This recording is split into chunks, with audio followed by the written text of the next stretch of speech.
It's easier to remember new vocabulary when you're studying real English conversation. Today, we're studying 10 conversations, starting with one where I go over my morning routine back when I had a cute baby. We'll also go in depth on how Americans greet each other. My friend will make us some pizza. I'll go shopping with my husband, and you'll be able to see and learn from many more real-life moments in America. Lesson 1, my morning routine. It's 6:37 in the morning. That's about how well my eyes focus when I get up. What time do you get up? I was recently at a YouTube conference where someone did a presentation on my morning routine. Different people across the world just taking their camera through their morning, showing people what their life is like. And I thought, this is fascinating. I loved seeing other cultures, seeing what people did, how they lived. Just a normal day. So I decided today I'm going to do the same. I'm going to show you my morning routine. What is my morning like? And of course, we'll turn it into an English lesson along the way. I have a baby. What do you think the first thing I do every morning is? The first thing is always nurse Sawyer. He's a little too distracted by the camera to nurse right now. Nurse. This word has several different meanings. You can nurse a baby, you can nurse a sick person, you can nurse a cold, you can even nurse a beer. We'll go over all of these meanings. First, I want to say the verb breastfeed can be used interchangeably with this term, and it doesn't mean anything else, so that can be another option. The first thing I do every morning is breastfeed my baby. Notice that I'm not saying the T here. That's common. When the T comes between two consonants, we often drop it. Breastfeed. Straight from the S sound into the F sound. Breastfeed. Now let's talk about all those different meanings. If we use this word as a noun, it's somebody who's been trained as a nurse. To care for the sick, it's an occupation. My aunt is a surgical nurse. As a verb, like I used it, it can mean to breastfeed, to feed a baby. It can also be used to describe caring for someone who's sick. She nursed him back to health. It can be used to describe taking care of an ailment. I've been nursing a cold for 2 weeks. That means I'm taking throat lozenges for it, drinking lots of tea, trying to get better. We also use it to talk about a drink, usually an alcoholic one, that we're drinking very slowly, just taking a sip every once in a while.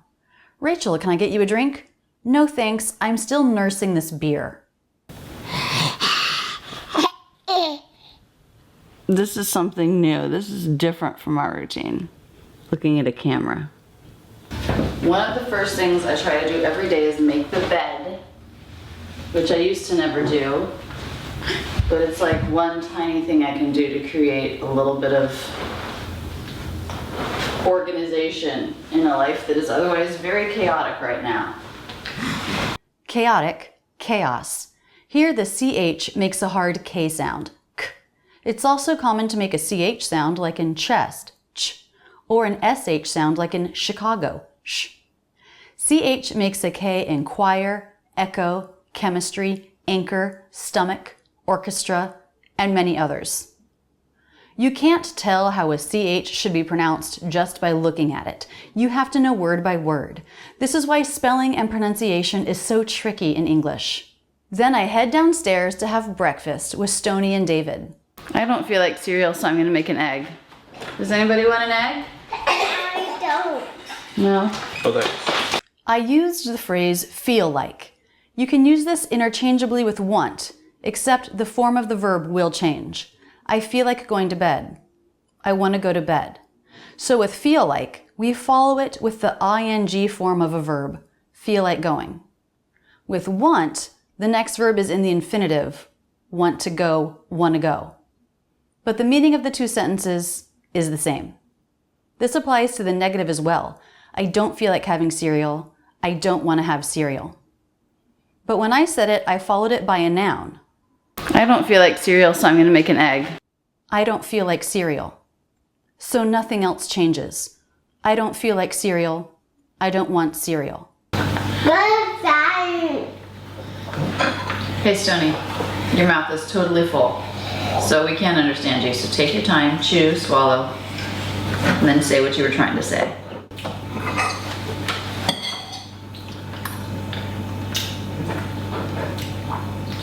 Good, Daddy. Let's go. good. It's good? The toast? Yes. Well, it looks like it's really good. The most common breakfast in the US is probably cereal with milk. That's what David and Stony had. What do you usually have for breakfast? Post it to Instagram, tag me at Rachel's English. I love to see this kind of thing, what people eat in different cultures. Let's have breakfast together. Mommy, I want to have milk. Okay, well, how would you ask me to get you some milk? Milk, please. Sure. What time are you guys getting together? Here, David's talking about getting together with a friend and his kids. This is a phrasal verb that means to meet, to spend time together. You could also use it as a noun. We're having a get-together at our house this weekend. Why don't you come? If you use it with it, the meaning is different. Get it together means to get organized or stabilized after chaos. For example, if Stoney's having a tantrum, we could say, "Get it together, Stoney." Or, at a busy time in my life lately, I missed a meeting because I totally forgot. I apologized and said, "I'm so sorry I forgot. I just can't get it together these days." Get together is to meet. Get it together is to recover from a period of chaos. Mommy, where is the flashing part? Oh, I put it over there. Dear. The flashing part. Here Stoney's talking about a camera that had a blinking light. Did you notice that Stoney can't say there yet? Dear. He can't make a TH. I've worked with him on it several times and he just can't coordinate putting the tongue tip through the teeth. I know this is a huge challenge for my non-native students, so I just wanted you to know it takes time. Stoney's been speaking English for over 2 years now and he still doesn't have that sound. Dear. I'm interested to see when he picks it up. And breakfast just continues with random loud noises.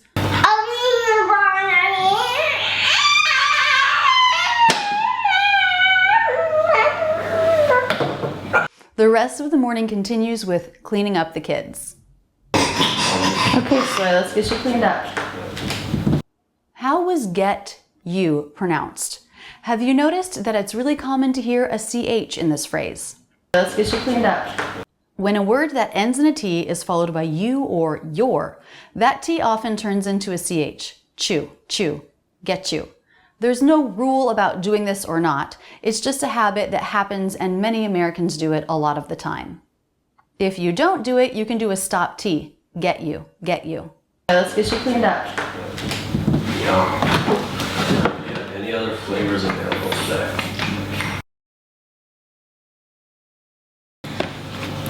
Stoney, you want these waffle pretzels for your snack, right?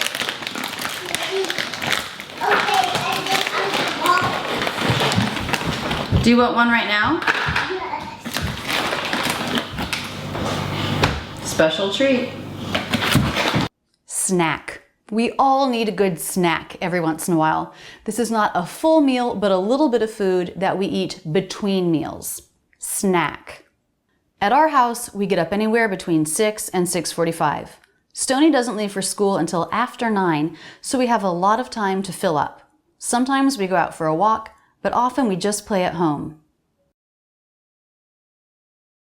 I've already got it all ready for you. Did you hear the U reduction? Yeah. Yeah. I've already got it all ready for you. Hey, we're not skipping teeth. Stand up. Stoney. We're not skipping teeth. I'm sure many parents can relate to this. When you skip something, you don't do something that is part of a regular sequence. In this case, brushing teeth in the morning is definitely part of our morning routine. Stand up. Mercy. Mercy. This is an exclamation of exasperation, surprise, anger, or frustration. I was feeling all of those things. Luckily, he did decide to brush his teeth. And now we brush teeth. It's just part of getting ready for school. My camera died. After that, we got Stoney dressed and David took him to school. Then he came home and took Sawyer while I went to work. And that is our morning routine. I'm Rachel, and I've been teaching the American accent on YouTube for over 15 years. Go to rachelsenglish.com/free to get my free course, The Top 3 Ways to Master the American Accent. In this video, my husband and I are shopping for a new bed in New York City. So we have a problem to solve. We need a new bed. So we're gonna take this problem and we're gonna make an English lesson about it. So you're gonna learn some new vocabulary, new phrases while we're on the streets of New York City going furniture shopping. There's so many different kinds of beds. So we're looking for a king. That's the biggest. Queen is the next, then full, then twin.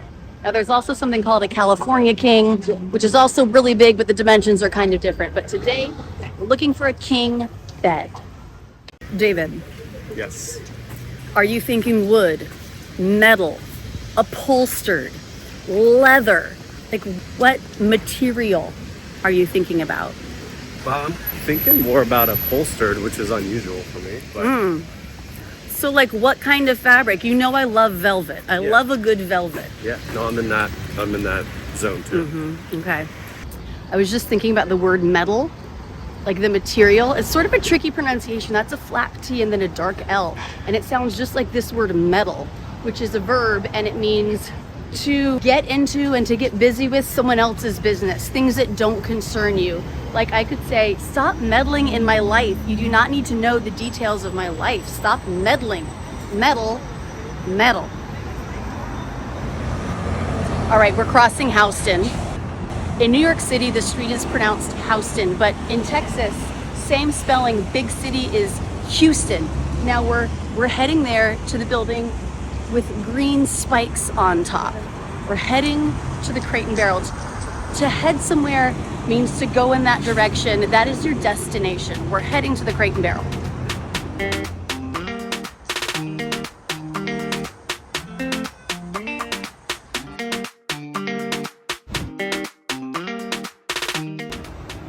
Let's head on in. The apps up there and beds are upstairs. Beds are upstairs. Yeah. Thank you. Now, we are making a side stop at the espresso machine spot because I decided it's what I want for my birthday. The question is, do you go with the big one that does lots of things or a small one that's simple and just does one thing well? Hard to decide. Way too big, right, David? Yep. Okay. I think we need to head over here.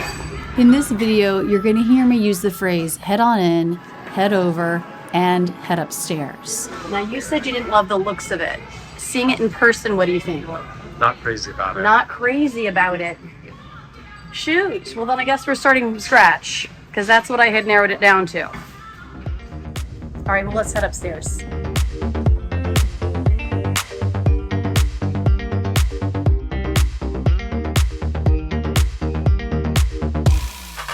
This one, a little too bold for our taste. So you probably know bold, the font. If something is bold, like in style or color, it's making a big statement. It's pretty different. This bed is a little too bold for us. What do you think? I don't like how chunky that is. Too bulky. Yeah. This one less chunky, less bold, more subtle than the metal one. I kind of like the warmth of the wood color. What do you think? You were thinking upholstered. This is not upholstered. Do you No, but I it? like that. So this is a maybe. Yep. I do kind of like the ones that have more of a platform feel where this comes out a few inches. Although they're sort of a pain in the butt to make. It's a maybe. We may choose it in the end. Any bed that is a no is one we're definitely going to eliminate. And when we finally find the one we like, that's the one and the only one that will be a yes. Upholstered has a bit of a wider frame to it. Because of that flap T, the word whiter sounds just like this word to call something more white, whiter. Looks like they have various fabrics we could choose from. Let's look. This one does have different swatches available. So you think this is the right one? I do, yeah. All right, I'm open to it. I can't say yes in the moment, but I'm open to it. Thank you. Bye. See you later. Bye. Bye-bye.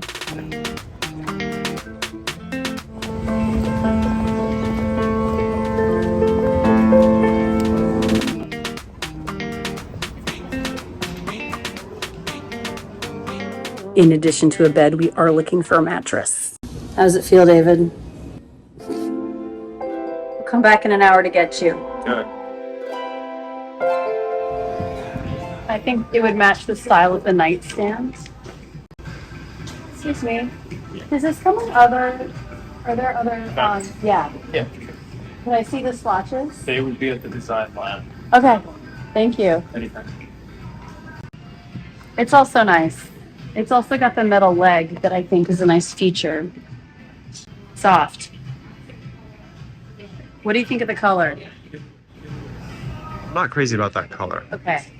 Not crazy about it. But you're crazy about the boucle? Yeah. Boucle, just like velvet, is a kind of fabric. We already know we don't want all wood, right? I think that's true. Okay. All right, so it's sort of between those two boucle ones. What? Now you're looking at it and you're Maybe. wavering. That looks sort of like the style of what the vanity is going to be in the bathroom. Yeah. But how is this going to look next to white wood nightstands? I don't want to get new nightstands. That's true. I mean, I love the dresser, I love the nightstands, but they're not what we have. Right. Good point. The only thing with going with not the white is then it's custom made and you can't return it. Oh. And you know we like to be wishy-washy. Let's just go look at that one more time and then pull up the one we saw at Crate and Barrel and just sort of compare the two.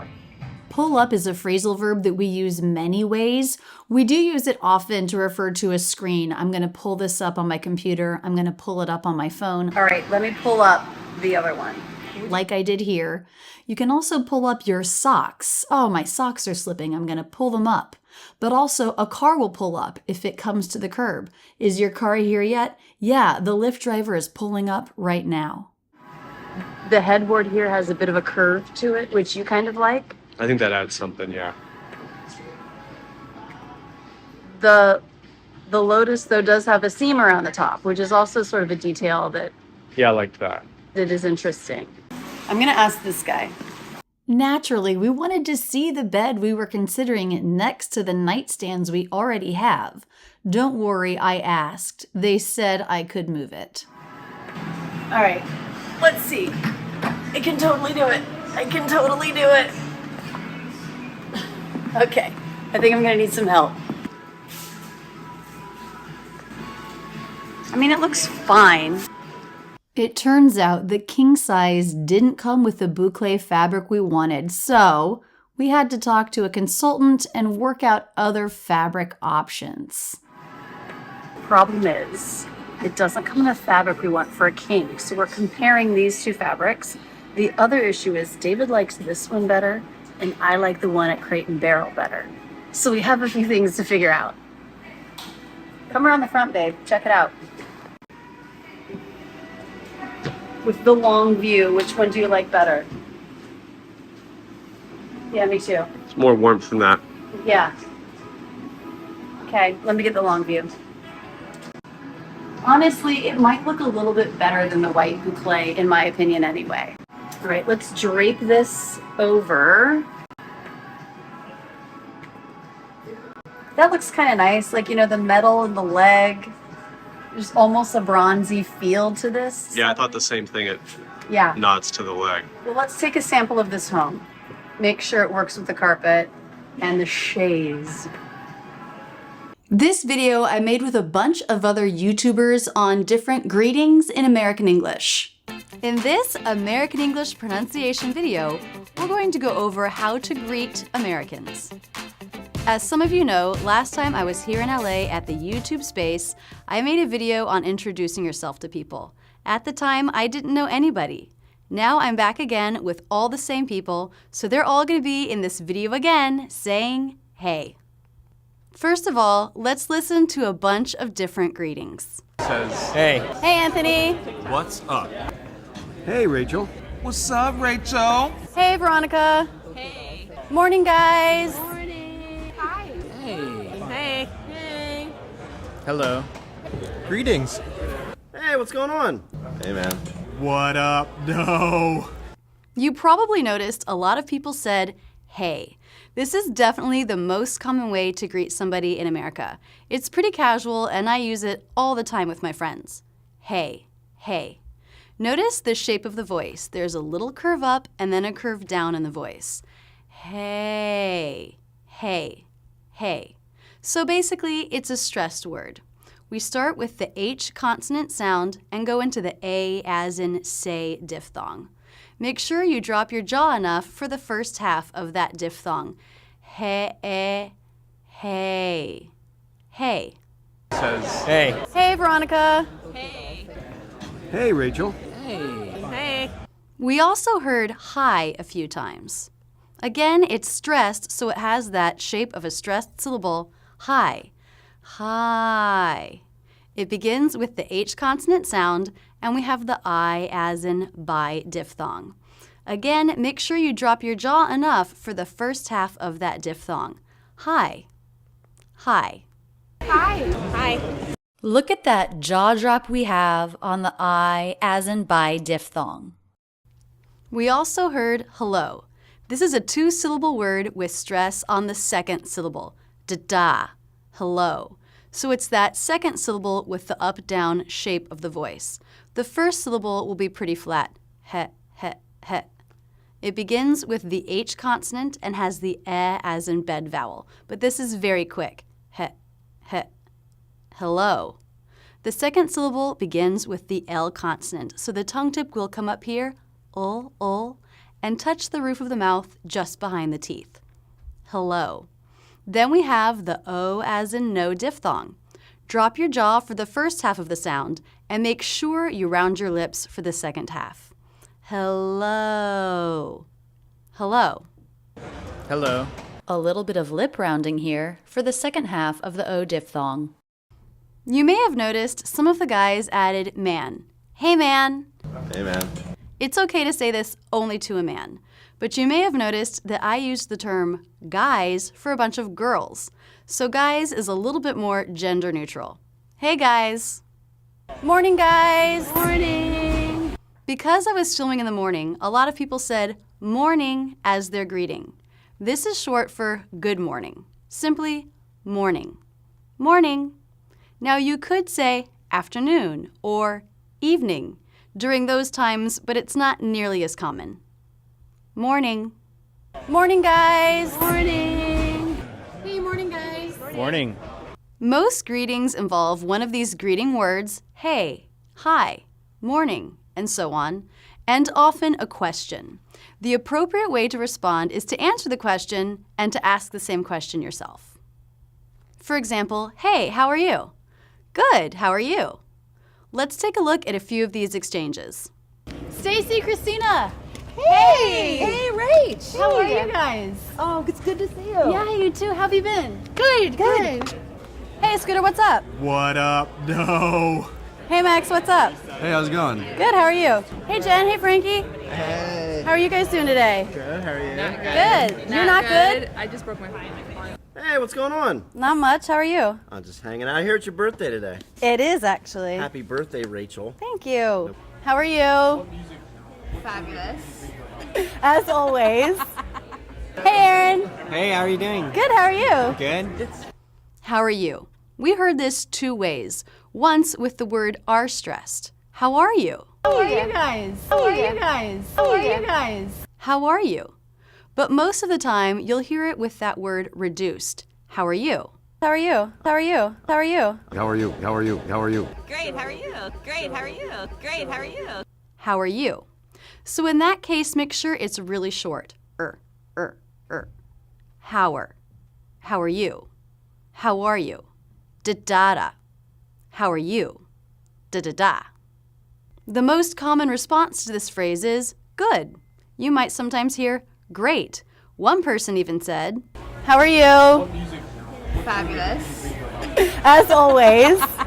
And unfortunately, one person said not good because her phone had just broken. You're not good? I just broke my phone. Another question we heard is, how's it going? So we're contracting how is, how's. So just put a Z sound there at the end of how. The next word begins with a vowel, So the Z should link those two words together. How's it? How's it? How's it going? Notice the stop T at the end of it. We're not releasing it. How's it going? So just hold the air for a second and then release again. You can either end with the NG consonant, or with the N consonant, going, going. It's a little more casual, but that's okay. How's it going? How's it going? How's it going? It's going. How's it going? Dada dada. How's it going? Again, the answers here will be good, great, not bad, etc. What's up?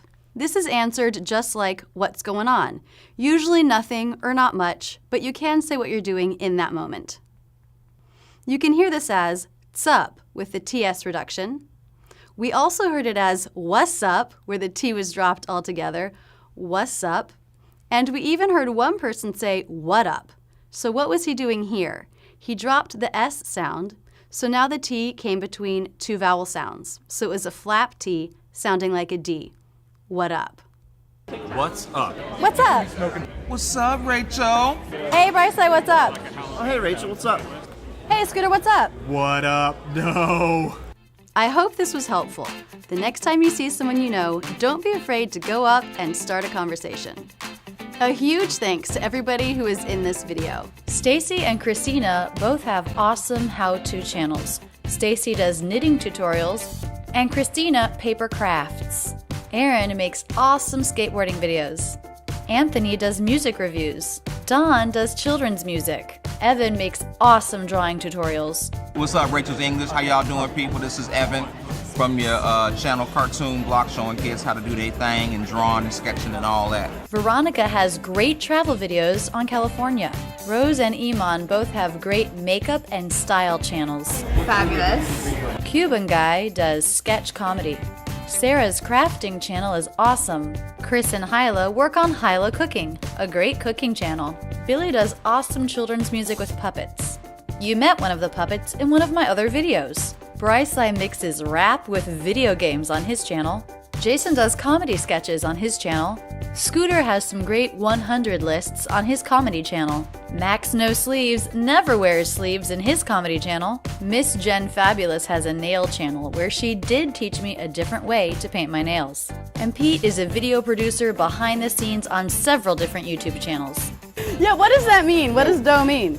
Dough is a urban term, which can mean though. However, you just add it for that emphasis onto the end of sentences. Pretty much anything? It's like an exclamation point almost. Can you say it again? What up, dough? Here my friend Dave makes his pizza with his cute little pizza oven. Doesn't this look good? We're going to look at a lot of different vocabulary words and pronunciations here.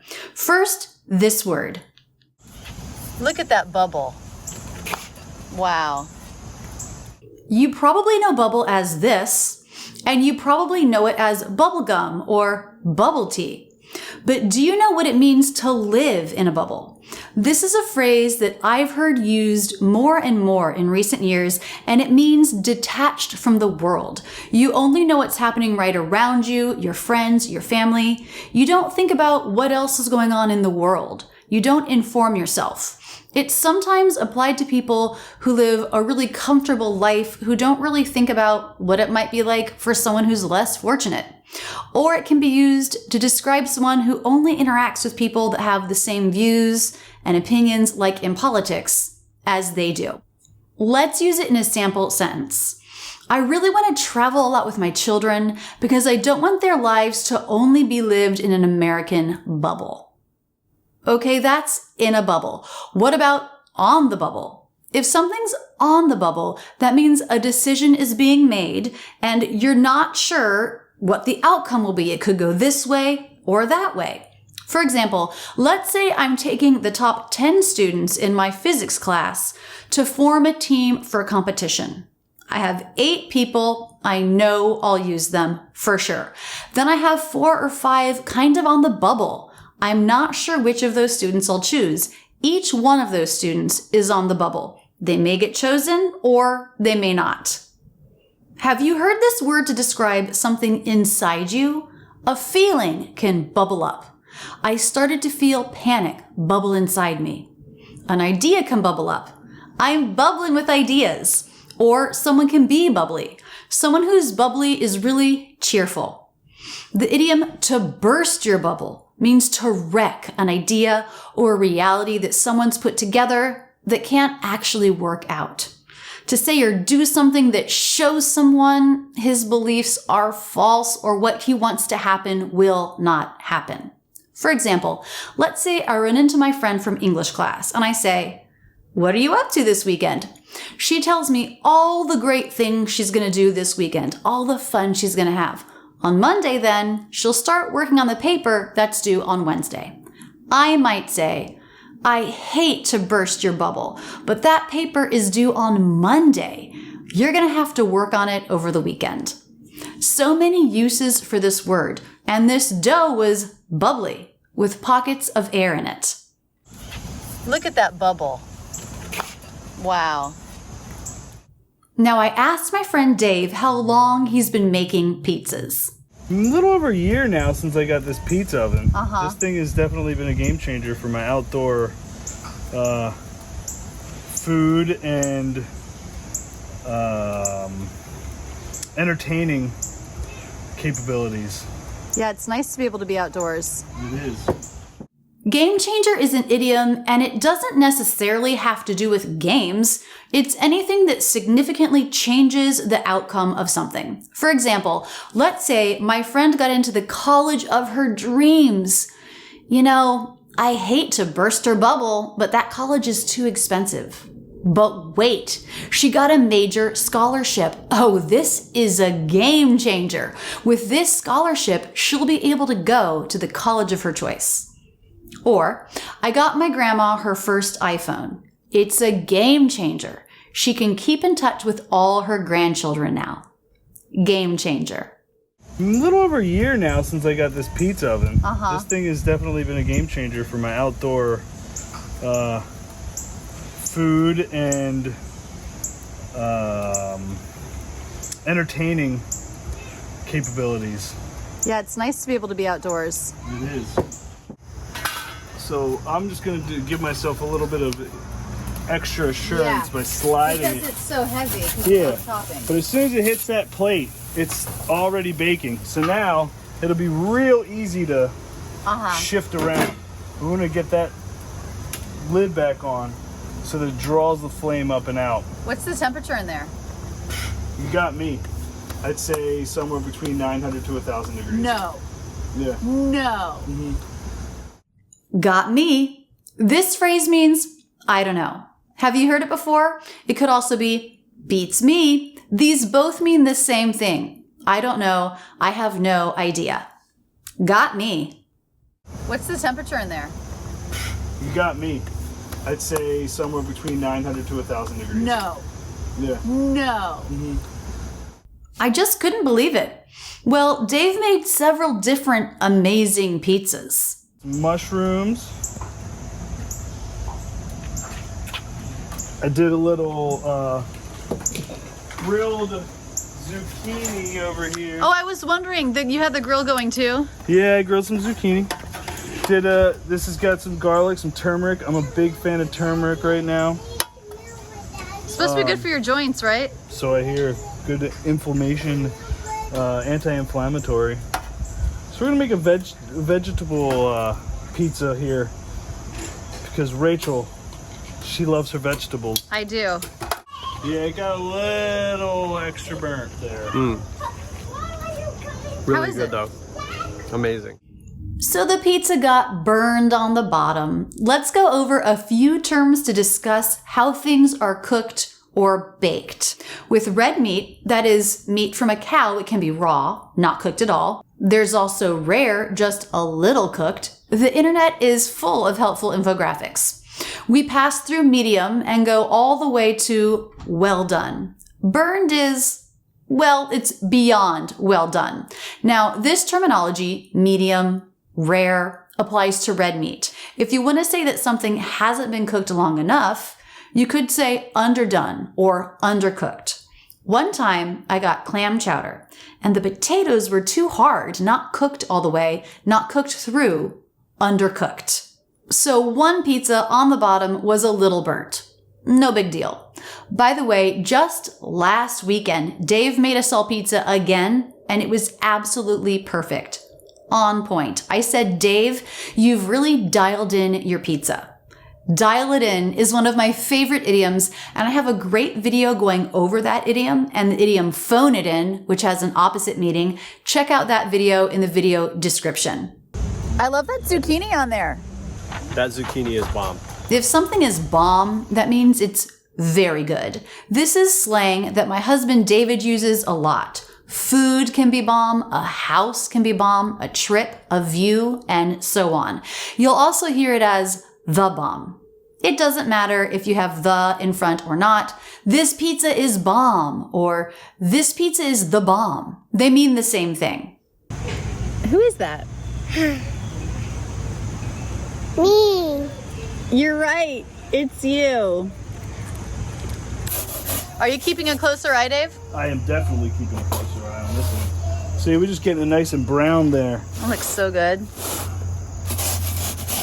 I said, are you keeping a closer eye? To keep an eye on something is an idiom that means to pay attention to something. He's keeping a closer eye on the pizza than last time, so this one won't burn. One time I was at an indoor playground and I asked another mom to keep an eye on Stony while I went to the bathroom.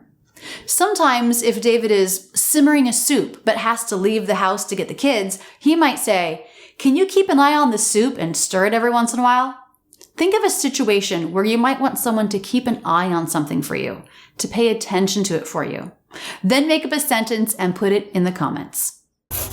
Are you keeping a closer eye, Dave? I am definitely keeping a closer eye on this one. See, we're just getting it nice and brown there. That looks so good.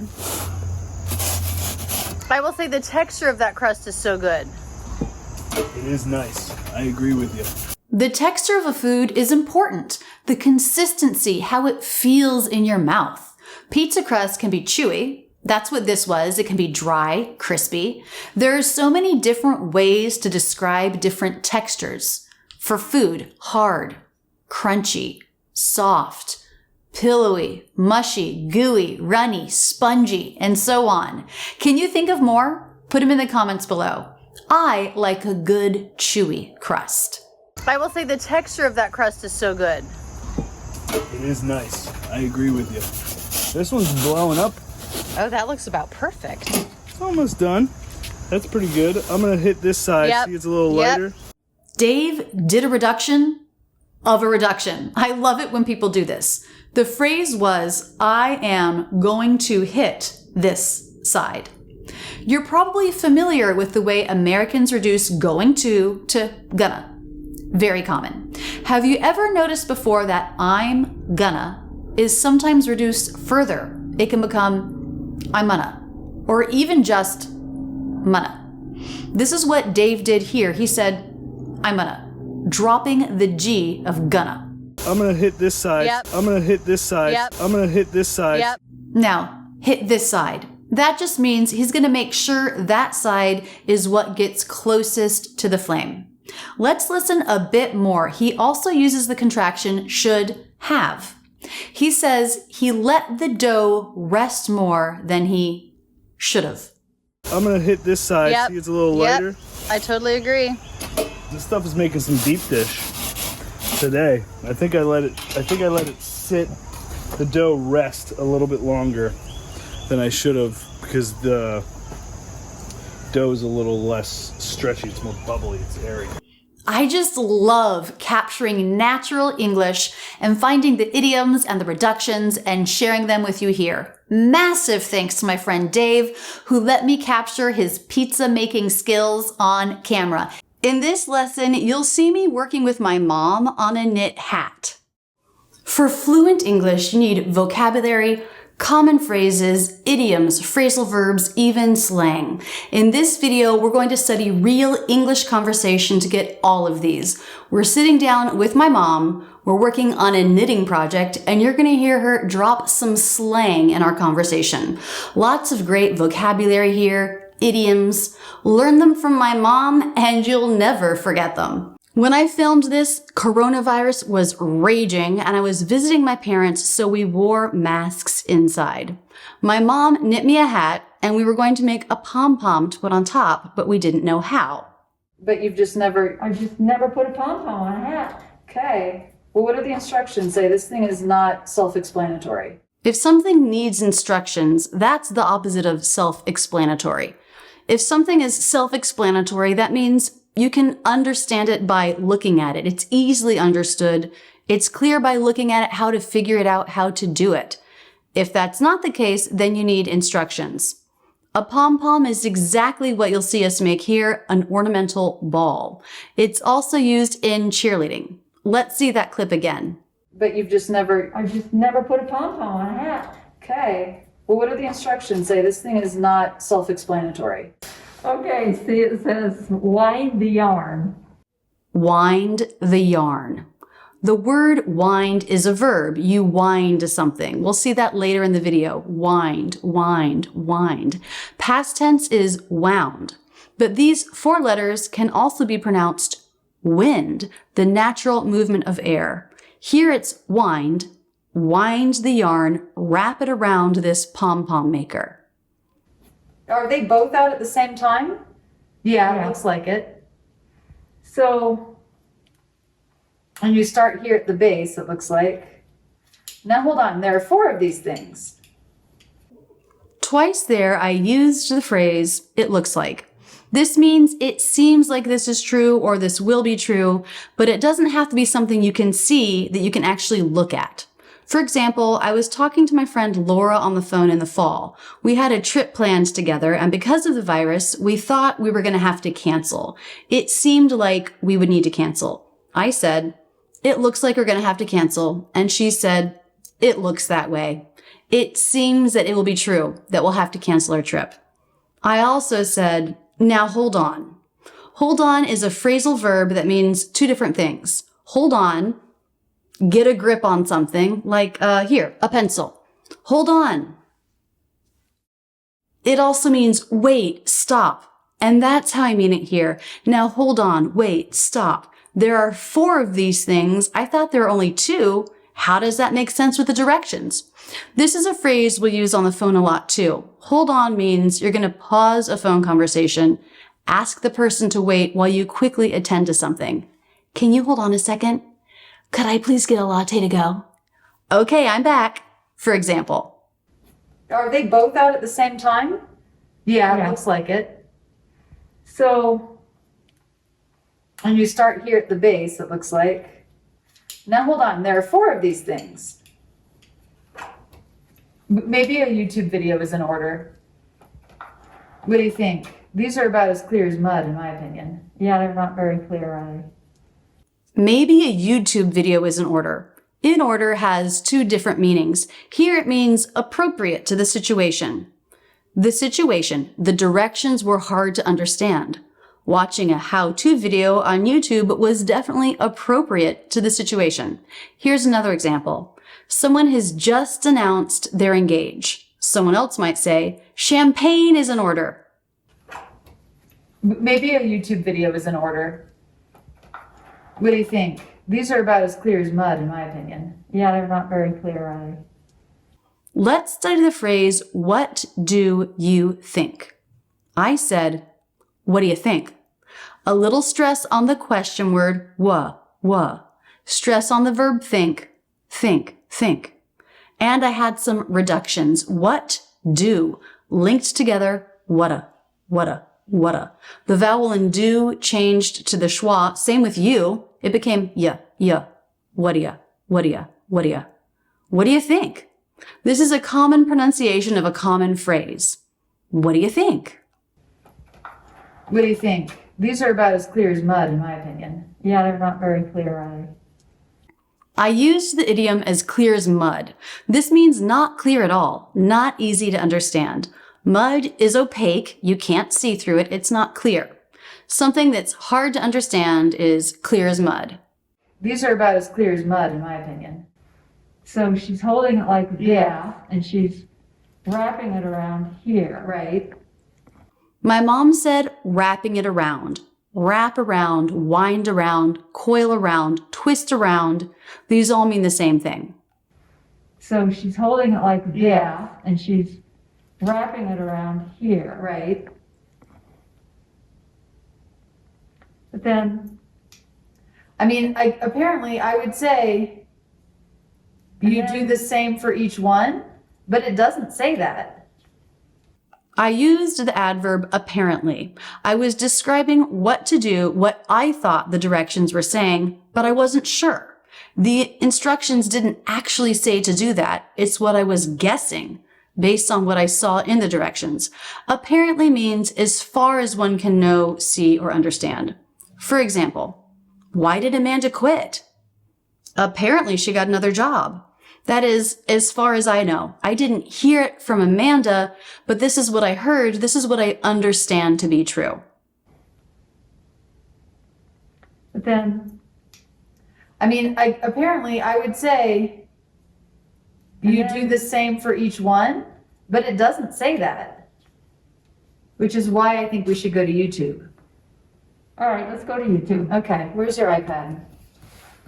Isn't it funny? I make how-to videos here on YouTube, but I often don't think of it when I'm trying to learn how to do something.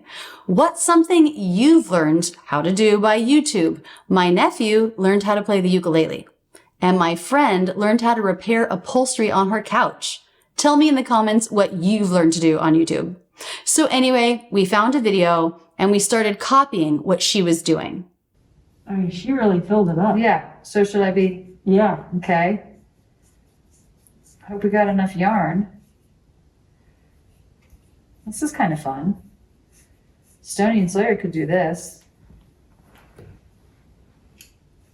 I think you might want the small one, actually, but. I want a big pom-pom. I'm like, if you're gonna do a pom-pom, make it a big pom-pom. Okay. What does I'm like mean? We use I'm like, she's like, he's like a lot when we're telling the story of a past conversation. It's equal to saying I said, she said, and so on. Here's an example from a YouTube video. She's like, Dad, you can't believe it.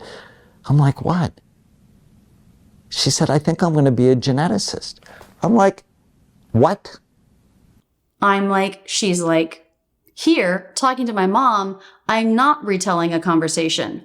But we also use this to say our opinion on something, our feelings. My feeling was, if I was going to put a pom-pom on a hat, it might as well be a big one. I think you might want the small one, actually, but. I want a big pom-pom. I'm like, if you're gonna do a pom-pom, make it a big pom-pom. Okay. I totally don't understand how this is gonna become a pom-pom, but Trust YouTube. that's right. I trust she knows what she's doing. How full did she end up getting it? Really Wow. full. And this is almost at an upper level. Wow. Oh, So wow. she filled Okay. in all that. Jeez Louise. Geez Louise. Geez is an exclamation used to show surprise or annoyance. It comes from Jesus, which can offend people when used in this context. Jesus, you don't have to shout. So instead of that, you can say, geez, you don't have to shout. Adding Louise, a first name that can be given to women, doesn't change the meaning. I would say this is a little old-fashioned. Geez Louise. But I still use it sometimes. It's definitely way less common than just saying, geez. Wow. Oh, So wow. she filled Okay. in all that. Jeez Louise. Yeah, it's completely beyond me to understand how this is going to become a pom-pom. Completely beyond me. If you say something is beyond me, that means you don't understand it. Computer programming is beyond me. Or why she wants to marry him is beyond me. Yeah, it's completely beyond me to understand how this is going to become a pom-pom. People love seeing you guys in my videos. Especially Dad should be in a video with his crazy COVID hair. Yeah, that's what this is, COVID time. That'll be obvious because of the mask. Yeah. Obvious. This is something that is easily understood, that is clear. It's very different from using beyond me. If it's beyond me, I don't understand it. If it's obvious, it's clear and I do understand it. It's also the opposite of clear as mud. I really couldn't believe how much winding I had to do, but eventually I finished that side and had to move on to the other side. I wasn't quite sure how to move from one side to the next. Now, did she do it through the middle? No, right here. Just bring it around. Like that? Right there, yeah. Okay. Now you're golden. Okay. My mom used some slang here. Golden. Its literal meaning is made of gold or gold colored, but in slang it means fine or great. Rachel, do you want another drink? No thanks, I'm golden. Or maybe I'm giving you directions to a movie theater. At the end I say, after that you're golden because there's a big sign where you need to turn into the parking lot. Now, did she do it through the middle? No, right here. Just bring it around. Like that? Right there, yeah. Okay. Now you're golden. Okay. That looks like the same amount that I wound on the first one. Okay, so All right. now we...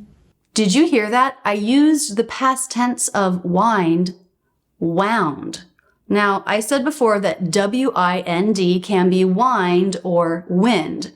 In the past tense, W-O-U-N-D, that's also two words. We have the past tense of wind, wound, but it's also pronounced wound, which means to injure someone or an injury. When you have a word like this that has two different pronunciations and meanings but the same spelling, that's called a heteronym. That looks like the same amount that I wound on the first one. Okay, so All right. now we... Then we watched what to do next. We cut the yarn, we tied a knot, and released the pom-pom. My dad will say it's bigger than the hat, and he's going to drop the TH sound in than. This reduction is not all that common, but it's definitely common to change the a vowel to the schwa. Bigger than, and in this case, you'll hear bigger'n, bigger'n. Listen for that. It is one big pom-pom. That's awesome, isn't it? It's bigger than the hat. That's okay. Bigger'n. Listen again to that phrase. It's bigger than the hat. That's okay. Evening it up. Even up. Phrasal verb. To make everything even. Should we watch a tutorial on how to attach a pom-pom? I can figure this out. Figure out another phrasal verb. As my mom was attaching the pom-pom to the hat, she was having a difficult time. Listen to how she described the experience of being filmed. It's tough when you're being filmed, isn't it? Yeah. Nerve-wracking. If something is nerve-wracking, it's distressing. You're nervous to do it. There's pressure to get it right, and that makes it more difficult to do. It's a simple thing to do, but I was filming her. It made her nervous. She felt pressure to do it perfectly for the camera. It's tough when you're being filmed, isn't it? Yeah. Nerve-wracking. Now we can turn it inside out, and we're going to just tie a couple of knots here and hope that holds it on. Yeah. Inside out, and then we'll turn it right side out. Isn't it funny how one is in and the other is right? I guess you could say wrong side out, but usually we say inside out. That's right, And yeah. the opposite of inside out is right side out, not outside out. Okay, now we're going to turn it and see how it looks. And if it looks okay... Oh, perfection. It's so much cuter. And I've got my matching scarf. My mom made this stuff for me. Isn't it great, guys? Gonna keep me warm all winter long in Philadelphia. Oh, that's so cute. Thanks, Mom. That was a fun little project. It was very fun. So much love to my mom for not only making me that hat and scarf, but also for agreeing to be in this video with me. Now, I don't want to leave out my dad. Here we're discussing his office. In this American English lesson, we're going to sit down with my dad and talk about where he works now that he's mostly retired. You'll learn the phrasal verb boot out, how to use space and room, a shortcut to make the word months easier to pronounce, and much more. We're going to listen to the first 15 seconds or so of this conversation. Then we'll study some of the words, how they're being used, and how they're pronounced. Pay attention to booted out, space, and often from home. Are you still going into work at all these days? No, actually, I finally got booted out of my second office. Really? Yeah. I didn't know that. Well, they have all kinds of issues with space. Yeah. And since I'm only working 1 month a year, Yeah. and that often from home, Right. Did you hear my dad use the phrasal verb booted out? finally got booted out of my second office. Really? Booted out. This is just like kicked out. It means to be asked or forced to leave a place, job, or situation. My dad, though he was mostly retired, still had an office at the university where he worked. But after many years, they needed the office for someone else and booted him out of it. Finally got booted out of my second office. Really? Notice my dad isn't pronouncing the T in booted as a true T. That would sound like booted, booted. But instead it's booted. That's a flap T. The tongue bounces once against the roof of the mouth, and the teeth don't need to come together the way they do for a true T. Booted, booted. This is how we pronounce the T when it comes between two vowels, but doesn't start a stressed syllable in American English. Finally got booted out of my second office. Really? Yeah. I didn't know that. Well, they have all kinds of issues with space. The way my dad is using space is interchangeable with the word room. These are nouns that mean an area that's available or unoccupied. The university doesn't have enough space. It doesn't have enough room for my dad to have an office anymore. Of course, these words have other meanings as a noun, what you might think of as outer space, or a room with four walls like a living room, dining room, etc. But let's come up with a few more sample sentences where we're using the words to mean available. The garage is used for storage. There's no room to park. Or the garage is used for storage. There's no space to park. Sometimes when I'm reading at night to my son Stoney, he sits really close to me. So close that he's sitting on my arm and I can't turn the page. I might say, "Can you scoot over, Stoney? I need a little more room." Or I could say, "I need a little more space." They have all kinds of issues with space. Yeah. And since I'm only working 1 month a year, Yeah. and that often from home, Right. You may also use these nouns as adjectives. Then they become spacious and roomy. Our minivan is much more spacious than our Volkswagen. Or, our minivan is much more roomy than our Volkswagen. they have all kinds of issues with space. Yeah. And since I'm only working 1 month a year, Yeah. and that often from home, Right. Work from home is the phrase we use for working remotely at your computer in your home office. From is the preposition we usually use, though you may use at as well. I work at home 1 day a week. Not in, but from or at. and since I'm only working 1 month a year, Yeah. and that often from home, Right. And that often from home. Listen to how my dad pronounces from. It's reduced. It's not from, longer with the full as in butter vowel, but it's reduced to the schwa and said really quickly. Often from home. Often from. Practice that with my dad. and since I'm only working 1 month a year, Yeah. and that often from home, Right. Do you notice how he's pronouncing often? Without the T sound. This word can be pronounced either way, often or often, but it's a bit more common to drop the T, and that's what I encourage you to do. that often from home, often, and since I'm only working 1 month a year, Yeah. and that often from home, Right. Now we'll listen to another 30 seconds. Pay attention to stuff, how I say okay, the pronunciation of months, and the word bummed. I now have my stuff stored in 1 bookshelf and 2 file cabinets. Why have it there at all? Well, I have a lot of things at home, but these are things that I just wouldn't use very often. Okay. So if I need them, I'll go down. Okay. So how long ago did that happen? Oh, 2 months ago. Are you bummed? I was a little bummed Yeah. about that. Stuff. This is a generic term we often use to mean possessions. I have too much stuff. I need a second suitcase. Or, as my dad said, I now have my stuff stored in 1 bookshelf and 2 file cabinets. I now have my stuff stored in 1 bookshelf and 2 file cabinets. However, it can also refer to things that are not tangible, not objects. For example, I have a lot of stuff to deal with at work. This could be an employee who's not cooperating, a client who's unhappy, What I'm dealing with is the difficulty, not an actual thing, not an object.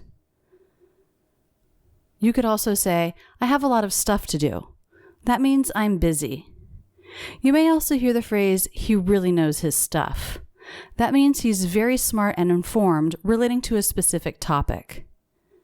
We also use this as a verb, meaning to try to make something fit with force. There's no room in my bag for shoes. Can't you stuff them in? Did you notice how I used the word room there? I could have also used space. There's no space in my bag for shoes. Can't you stuff them in? I now have my stuff stored in 1 bookshelf and 2 file cabinets. Why have it there at all?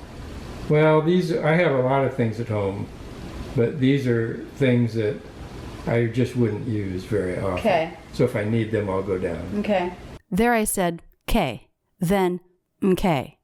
These are both variants of okay. I say this to show that I understand what he's talking about. I understand his reasoning. You'll hear both of these variants a lot. They're both really common. K, okay. I just wouldn't use very often. Okay. So if I need them, I'll go down. Okay. So how long ago did that happen? Oh, 2 months ago. 2 months ago. The word months can be really tricky because we have a TH sound followed by S. And I know my students just hate this combination. But there's good news here. There's actually a shortcut that most native speakers do. Did you hear my dad's pronunciation? Let's listen again. Oh, 2 months ago. He said months with a TS ending rather than THS. I do this too. It's really common, and I definitely recommend my students use this pronunciation. Tss, tss, months. Months. Try that now. Months. 2 months ago. 2 months ago. 2 months ago. Oh, 2 months ago. Are you bummed? I was a little bummed about that. Bummed. This is informal slang, but it means to be disappointed. We might also use the phrasal verb bummed out. It has the same meaning. Are you bummed? I was a little bummed about that. Now we're going to listen to the last 50 seconds of this conversation. At the end, I'm going to ask you a question to test your listening comprehension. Are you bummed? I was a little bummed about that. Because there's no place for you to go. Yeah. Would you go in and work at the library, or is there a conference room? No. No. Not really. So you're done. Now I can use another guy's office. Okay. Is he also not there that much? No, he is there, but he said he would leave during that time. Why would he do that? Who is it? Well, he's a new guy, and his wife also works there, and she's not there that much. So he would go over to her office. Okay. I would go into his office where I have my stuff stored. Do you think you'll ever do that? No. Yeah, because that feels awkward. I'll just work from home. Yeah. Since he doesn't have an office, my dad will use the library, use a conference room, use someone else's office, or none of the above. Listen one more time to choose your answer. Would you go in and work at the library, or is there a No. conference room? No. No. Not really. So you're done. Now I can use another guy's office. Okay. Is he also not there that much? No, he is there, but he said he would leave during that time. Why would he do that? Who is it? Well, he's a new guy, and his wife also works there, and she's not there that much. So he would go over to her office. Okay. I would go into his office where I have my stuff stored. Do you think you'll ever do that? No. Yeah, because that feels awkward. I'll just work from home. Yeah. What is the answer? We did hear mention of the library or a conference room. Would you go in and work at the library, or is there No. conference room? No. No. Not really. But he said no, he would not use those. Notice how my dad says the phrase, not really. This is a common phrase, and sometimes with common phrases, we reduce certain words even more than we normally would. He dropped the T, so the ah vowel connects right into the R. Not really. Not really. Not is stressed even without the T. This would be a common way to pronounce this two-word phrase. Try it with me. Not really. Not really. No. No. Not really. No. No. Not really. No. No. Not really. So the first two options are out. What about the third option? We did talk about someone else's office. This guy offered for Dad to use his office sometimes. I can use another guy's office. Okay, is he also not there that much? No, he is there, but he said he would leave during that time. Why would he do that? Who is it? Well, he's a new guy, and his wife also works there, and she's not there that much. So he would go over to her office. Okay. I would go into his office where I have my stuff stored. But when I asked if he would do that, Dad said no. Do you think he'll ever do that? No. Yeah, because that feels awkward. So the correct answer is D, none of the above. My dad will just work from home. Do you think he'll ever do that? No. Yeah, because that feels awkward. I'll just work from home. Yeah. Notice he used that phrase again, work from home, with the reduction of the word from. Work from. Work from home. I'll just work from home. Yeah. Let's listen to the whole conversation one more time and listen again to the words and phrases we studied. Are you still going into work at all these days? No, actually, I finally got booted out of my second office. Really? Yeah. I didn't know that. Well, they have all kinds of issues with space. Yeah. And since I'm only working 1 month a year, Yeah. and that often from home, Right. I now have my stuff stored in 1 bookshelf and 2 file cabinets. Why have it there at all? Well, I have a lot of things at home, but these are things that I just wouldn't use very often. Okay. So if I need them, I'll go down. Okay. So how long ago did that happen? Oh, 2 months ago. Are you bummed? I was a little bummed Yeah. about that. Because there's no place for you to go. Yeah. Would you like go in and work at the library, or is there like a No. conference room? No, No. not really. So you're done. Now I can use another guy's office. Okay. Is he also not there that much? No, he is there, but he said he would leave during Really? that time. Why would he do that? Who is it? Well, he's a new guy, and his wife also works there, and she's not there that much. So he would go over to her office. Okay. I would go into his office where I have my stuff stored. Do you think he'll ever do that? No, Yeah, because that feels awkward. I'll just work from home. Yeah. Thanks to Dad for being in this video with me. One of my favorite things to do besides teaching English is to bake. In this video, I'll bake with my friend Laura. In this American English pronunciation video, we're going to study real-life English while I make an apple pie with my dear friend Laura. Okay, time to make the caramel sauce. Caramel. Caramel. They're all okay. They're all okay. Mm-hmm. Okay.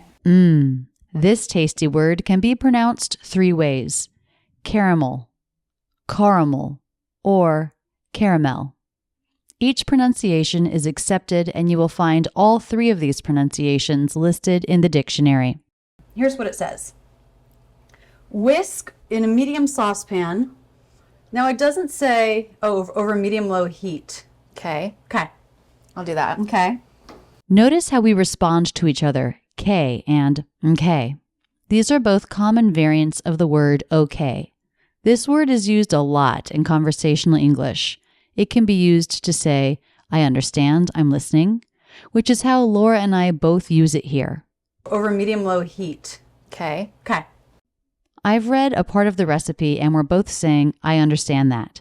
Then she offers to take care of it and I say, okay, again, here meaning I understand. I'll do that. Okay. We also use it for yes. Will you add the sugar? Okay. Over medium-low heat. Okay. Okay. I'll do that. Okay. Here's what it says. So we do this until the sugar is dissolved. Then we add the butter, which I put out on the counter. Is it a whole stick? Mm-hmm.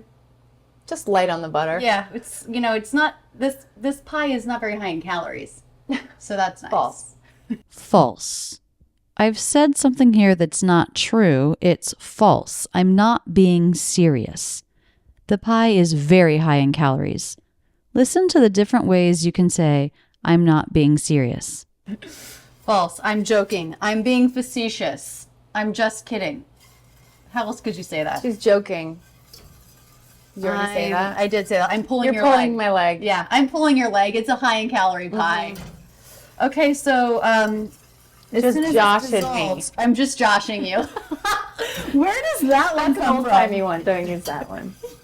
I'm just joshing. You could say that. I'm just joshing. Dang. Don't get upset. I'm just joshing. I'm joking. I'm being facetious. I'm just kidding. I'm pulling your leg. I'm just joshing. All of these things mean what I'm saying should not be taken seriously or literally. I could have also said, I'm just playing, or I'm playing. The word just in all of these phrases can be used, but doesn't have to be used. A note on the pronunciation of the word just. If it's followed by a word that begins with a consonant, the T will usually be dropped. For example, I'm just kidding. Just kidding.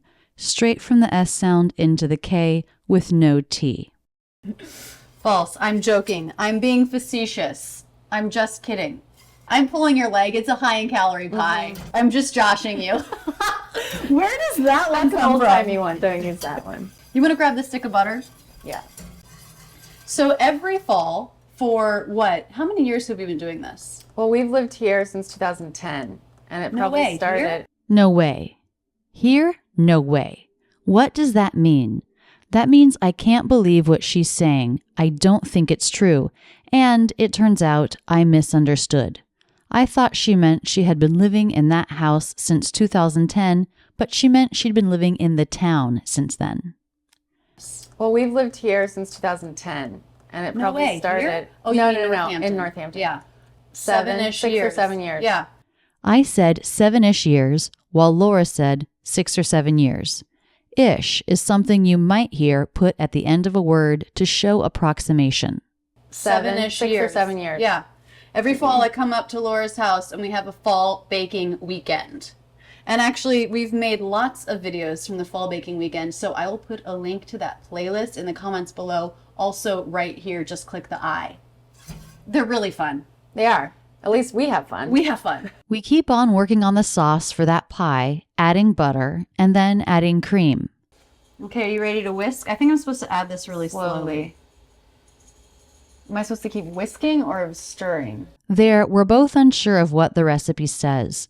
We both use the phrase supposed to. We both reduced this phrase to supposed to.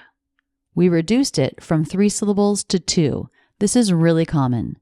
The S and T can either be pronounced st, supposed to, or ZD, supposed to.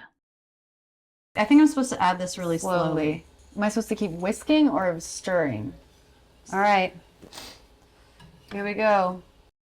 Whoa! Whoa, steam bomb the camera. Okay, so now we're slicing the apples. We're using a machine to make it a little easier. Are you going to put them in here then? Yeah. Okay. There are always lots of reductions in American English. Let's look at the ones I just used. We are contracts to we're and is often pronounced were in conversation. It's really fast and it sounds just like this word were. I use that contraction twice here. So now we're slicing the apples. We're using a machine to make it a little easier. Are you going to put them in here then? Yeah. Okay. You going to put them in here then? Some more reductions. The word are at the beginning was dropped. We need that word to be grammatically correct, but it is sometimes dropped in spoken English. Going to became gonna, and the TH was dropped in them. Put them becomes put 'em. Put 'em. No TH and a flap T to connect the two words. Put 'em. Put 'em. Are you going to put them in here then? Yeah. Okay. All right, watch this. Do its magic. Love it. They come out the bottom totally thin sliced. Let's put the lemon juice in. Let's put the lemon juice in. The word let's is really unclear. It's very common to drop the beginning and basically just make the TS sound. Let's put the lemon juice in. Tss, tss. That's, it's, and what's can also make this reduction, where we're just putting the TS sound in front of the next word. See this video for further examples and explanation. Let's put the lemon juice in.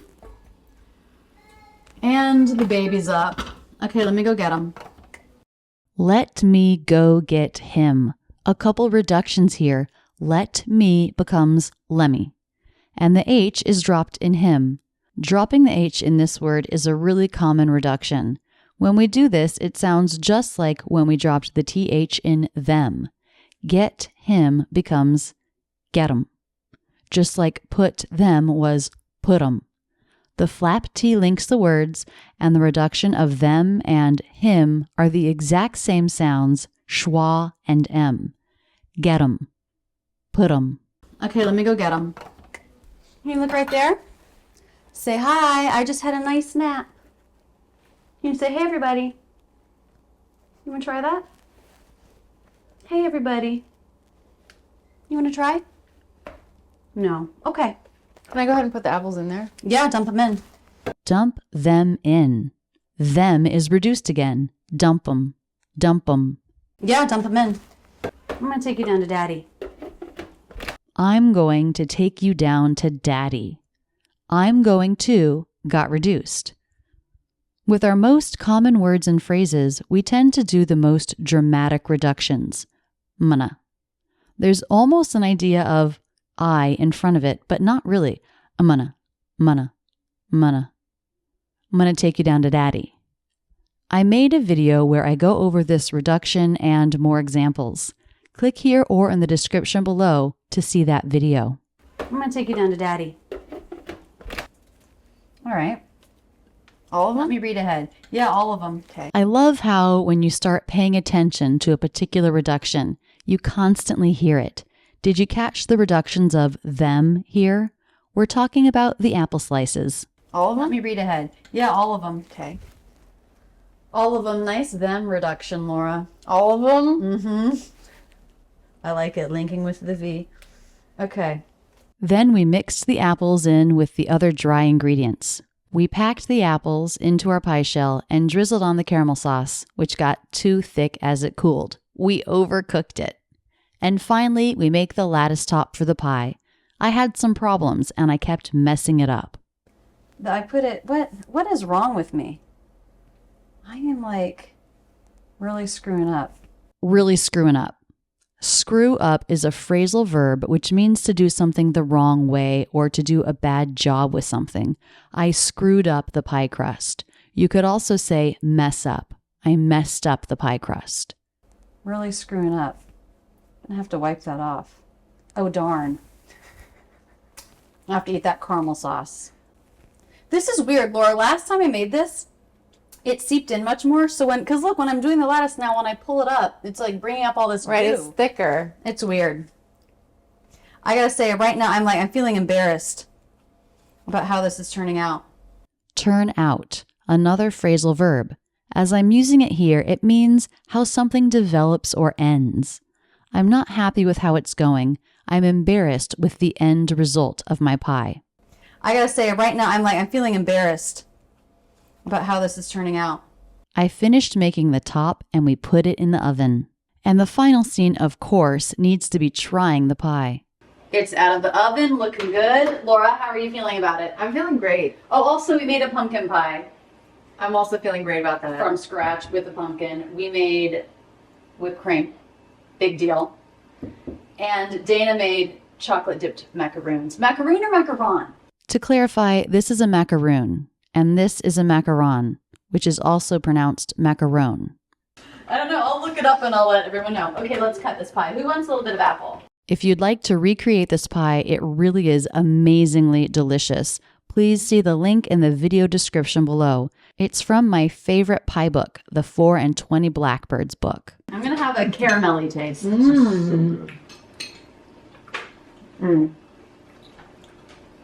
It turned out well.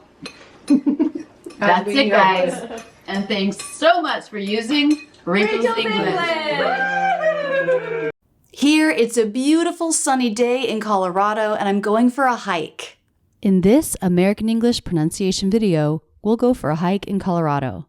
My dad and I discuss the hike, and we'll talk about interesting pronunciations and vocabulary words that come up in real English conversation. This hike is called Chihuahua Gulch. Chihuahua. Have you heard this word before? It's a teeny tiny breed of dog. The spelling is pretty strange in American English because this word comes to us from Spanish. The breed originated in Mexico. This hike is called Chihuahua Gulch, and it's about 7 miles round trip. Round trip. The opposite of this phrase is one way. So when you go somewhere and come back, that's round trip. Notice how the D is dropped. Round trip. We often drop the D when it comes between two other consonants. Round trip. Round trip. It's about 7 miles round trip, and it goes up about 1,900 feet. So this hike ends at a lake. Yeah, you start off going uphill about 30 minutes, then you go through this long valley. Notice how my dad really stretches out the word long. Why does he do that? When we want to really stress words, we make them longer. And you might do that especially with the word long, making it longer for dramatic purposes. Long valley. That took a long time. That test was so long. Through this long valley with a lot of gorse and little lakes. And Gorse.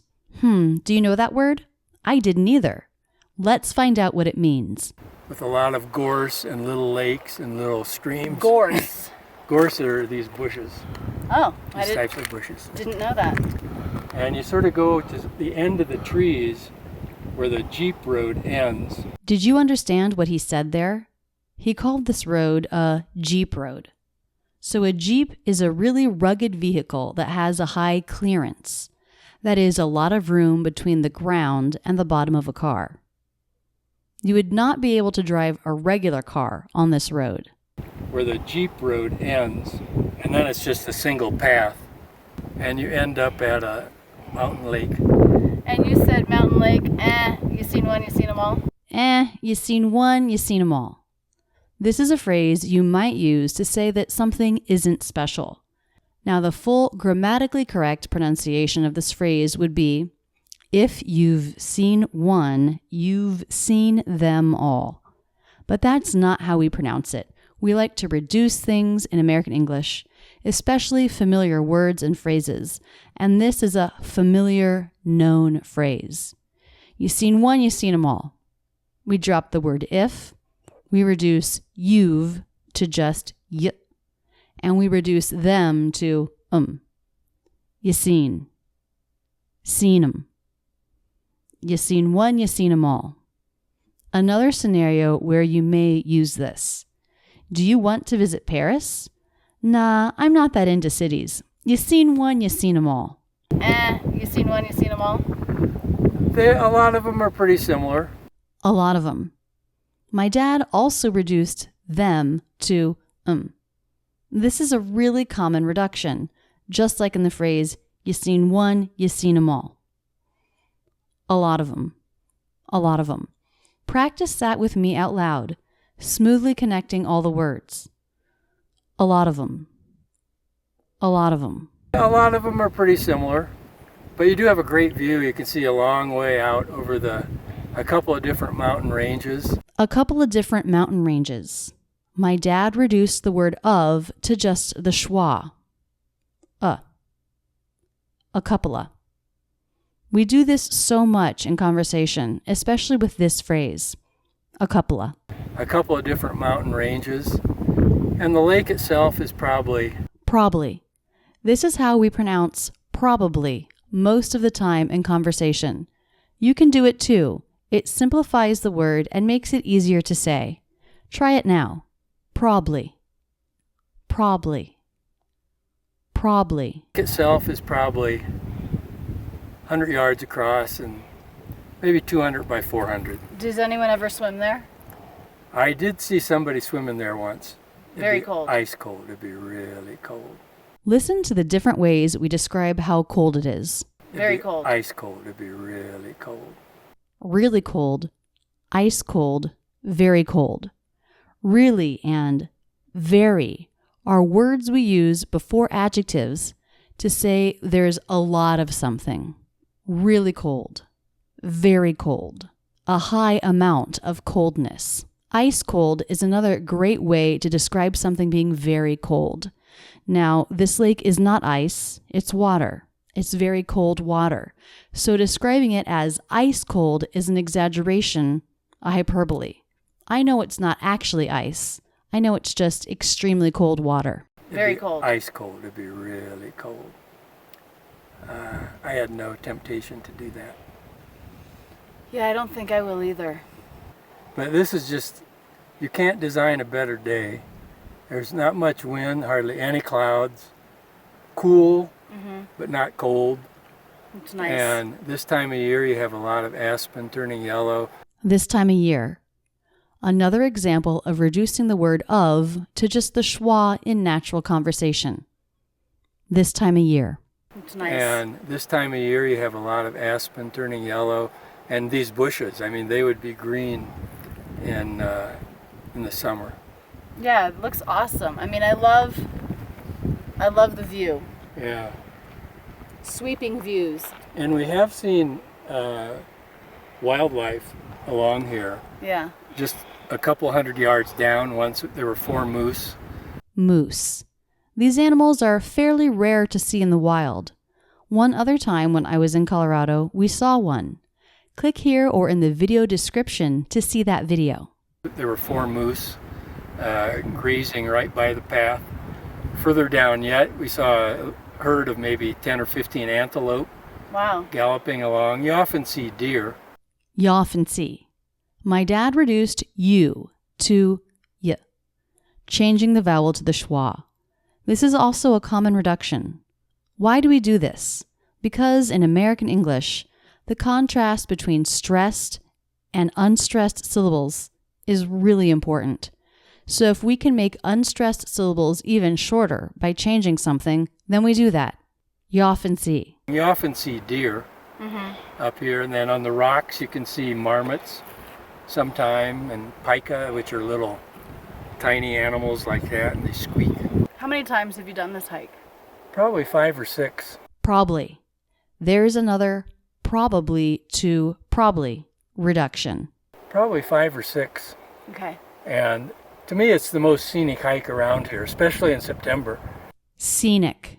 This is a great word you can use to describe a beautiful landscape. Scenic. Scenic. To me, it's the most scenic hike around here, especially in September, because the aspen are turning yellow, and a lot of these bushes are turning red.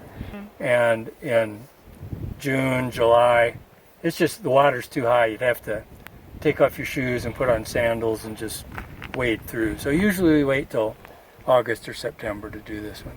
Wade. This is what you do when you're walking through water. So you're not swimming, you're walking like through a creek.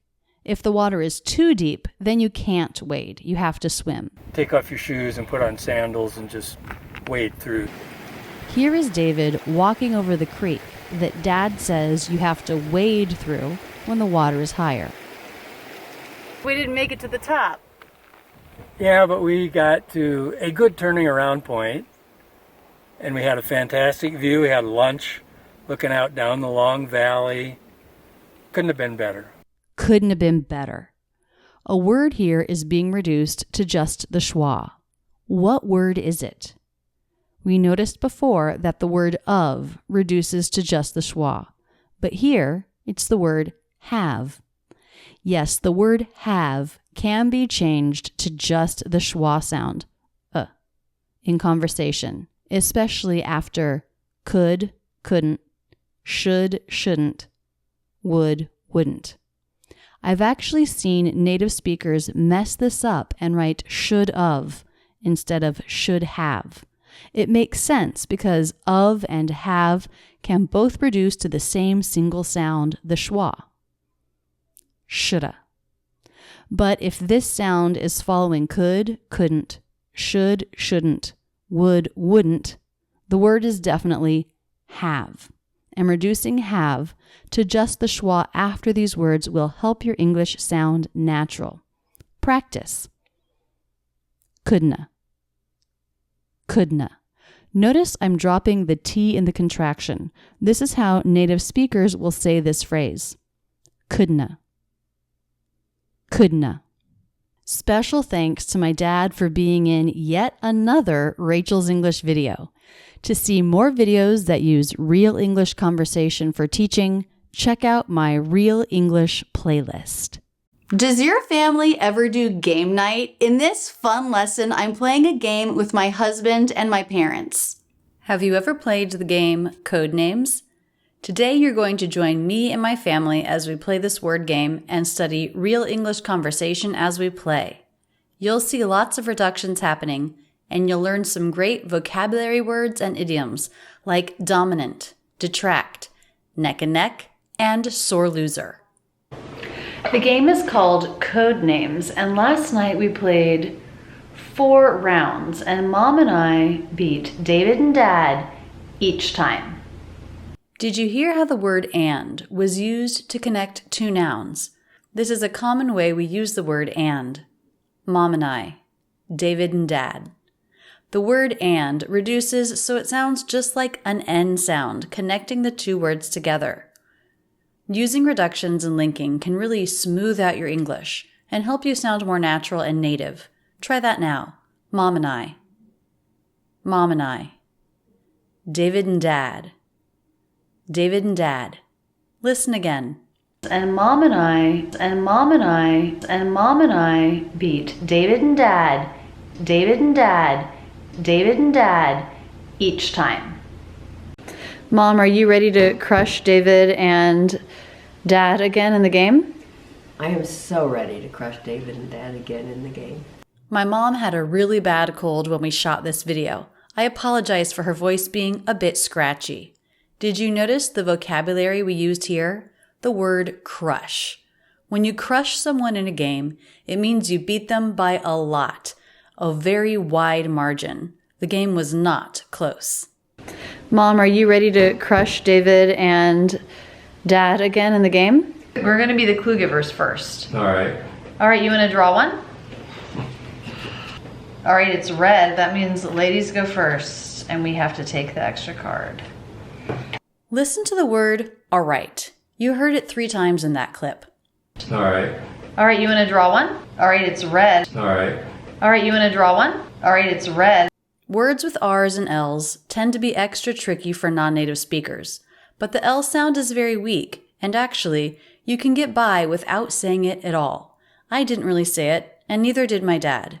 Just a quick ah as in father or aw as in law sound will be great.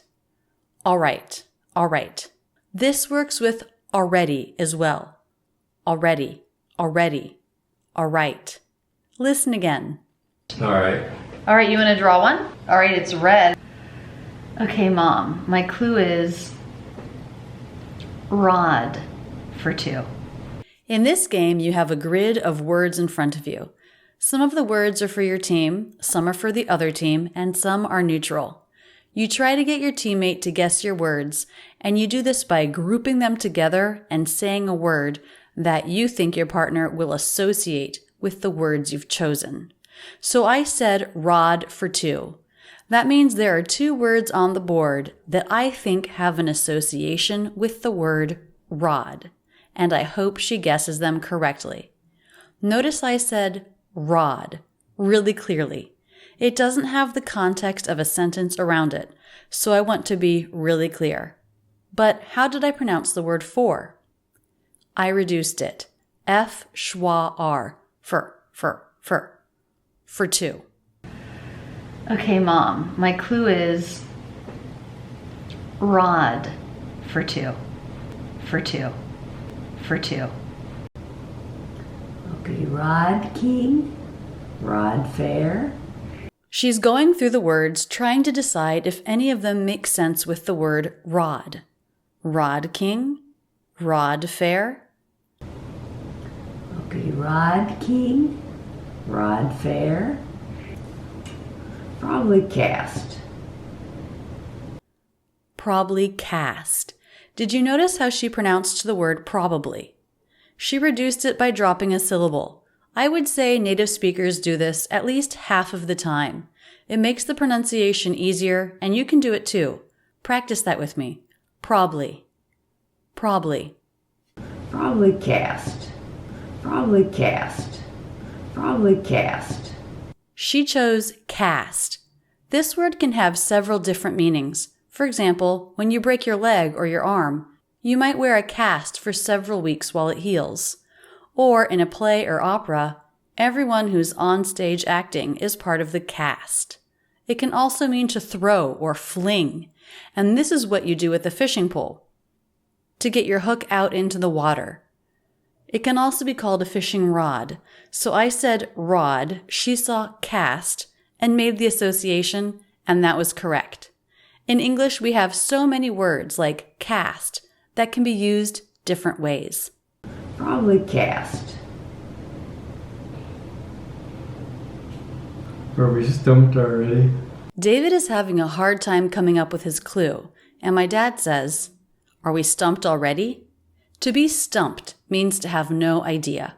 For example, let's say you're trying to figure out a very difficult problem and you cannot come up with the answer. You might say, "I'm stumped." The ed ending is pronounced as a T because the sound before was unvoiced, the P consonant. Pt, pt. Stumped. Are we stumped already? We're getting off to a slow start again. Yeah. Then Dad says, "Are we getting off to a slow start?" That phrase means you're not making much progress at the beginning. Getting off to a slow start. But David thought of a clue and he said dominant. Are we stumped already? We're getting off to a slow start again. Yeah. Dominant. Do you know what dominant means? Ruling, controlling, commanding, main. Dominant. Dominant. 2. Dominant. I'm gonna say superhero. When Dad guesses, he says, "I'm gonna say," reducing going to gonna. I'm gonna say. I'm gonna say superhero. I'm gonna say king. Okay, Mom, my hint is tent for 2. I give Mom a clue again, tent for 2. Did you hear how I reduced for again? For. Tent for 2. For 2. For 2. Okay, pole is probably one because you always have a tent pole. Although we haven't always had them when we went camping. When you had to resort to string and trees? A ladder and cross 2x4s like that. Have you ever forgotten the tent poles when you went camping? I can't quite imagine how you could leave that out, but my parents managed to once a long time ago, and they had to use a ladder inside their tent to hold it up. That's when I would have gone home. That's when I would have gone home. Did you hear how I pronounced the phrase would have? I reduced the word have to just the schwa, woulda. That's when I would have gone home. This is a common reduction with would, should, and could. Woulda, shoulda, coulda. That's when I would have gone home. You weren't around yet. No, I know. I'm just saying in my world, camping is no longer fun when you didn't bring the poles. It did detract a bit. My dad used the word detract, a great vocabulary word. This means to take away from the quality of something. Camping without a proper tent made the experience less fun. It did detract a bit. Okay, I'll say rainforest for 2. David is giving the clue now, and he said rainforest for 2. Did you see how he reduced the word for? Fur. We almost always pronounce it this way. Rainforest for 2. For 2. So I will say Amazon for one of those. Amazon for one of those. Another for reduction. For one. Amazon for one of those. My dad also reduced the word of to just the schwa. Wanna. Amazon for one of those. So I will say Amazon for one of those. Amazon for one of those. Amazon for one of those. Is it illegal for me to remove this? Yes. You're gonna try to jog your memory? Is it illegal for me to remove this? You're trying to jog your memory about what the previous clue was? Yeah. Once a correct word is chosen, you cover it with a card that's the color for your team. Because my dad can't remember the clue, he wants to uncover the word to see if that will help him remember. Did you notice the phrase I used for this? Jog your memory. Something jogs your memory if it helps you remember something. You're trying to jog your memory about what the previous clue was? Yeah.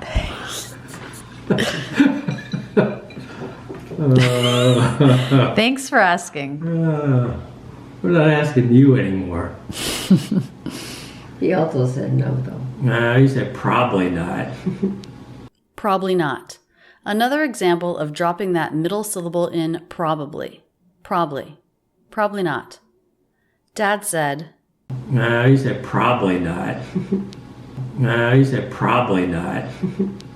You said probably not.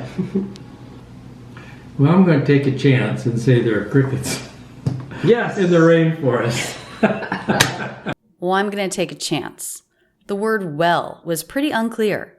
This can happen with this word as it's just a filler word. It doesn't have any special meaning here. It's just a quick W and dark L. Well, I'm gonna take a chance. And another gonna reduction. Well, I'm gonna take a chance. Well, I'm going to take a chance. Well, I'm going to take a chance. Well, I'm going to take a chance and say there are crickets. Yes, in the rainforest. All right. My dad celebrated with, all right. And again, there was clearly no L sound in this word. All right. All right. All right. All right. Ooh, beautiful. Okay, I'm going to say shatter for 2. Shatter. Another great vocabulary word. This means to break into pieces. A glass would shatter if it hit the floor. Shatter. Notice the double T is the flap T here because the T sound comes between 2 vowels. Shatter. Okay, I'm going to say shatter for 2. And of course, another 4 reduction. For 2. For 2. Shatter for 2. For 2. For 2. Well, I'm going to go with glass. I'm going to go with. This means you choose. My mom is choosing glass as her answer. You could also say this at a restaurant as you're ordering. I'm going to go with the fish special. That means that's the dish that I choose to eat, that I choose to order. Well, I'm going to go with glass. Now, Washington was the leader. She touched it. Yeah, you're not supposed to touch it until... That's okay. I know you weren't doing your final, but... My dad is really watching my mom, who's on the opposite team. In this game, you're not supposed to touch a card until you're making that your official guess. Listen to what I say to my mom about this. Yeah, you're not supposed to touch it until... That's okay. I know you weren't doing your final, but FYI.